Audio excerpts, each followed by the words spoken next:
Now we're moving on to 2 rows that are slipped stitch. And I call them 2 rows, but it's really 2 rows with 2 parts each.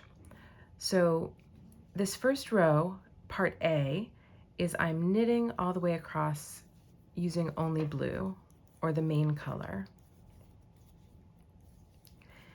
Now it's easiest to use double pointed needles, which is what I'm using. Well, they're circular needles.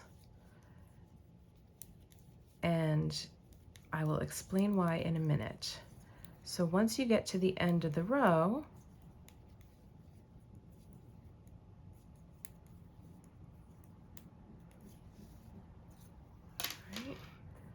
we slide the stitches back to the beginning of the row, and we knit part B of this row using the contrasting color.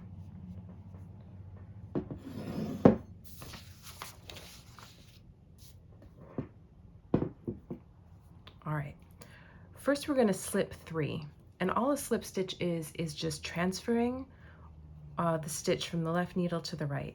1, 2, 3. Then we're going to knit 1, slip 1, knit 1, slip 1, all the way to the last 2 stitches. And when you slip,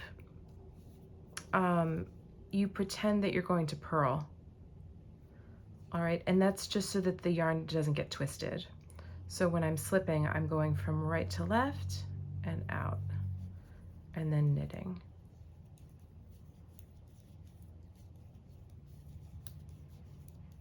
Sometimes you'll see this written as slip stitch purlwise. That's what that means.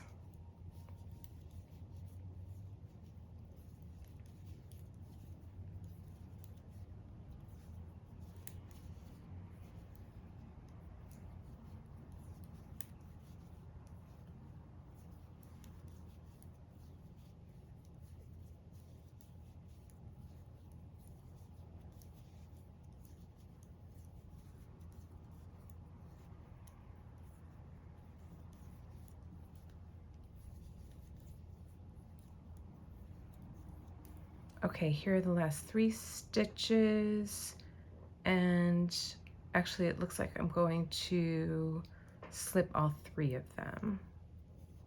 There we go.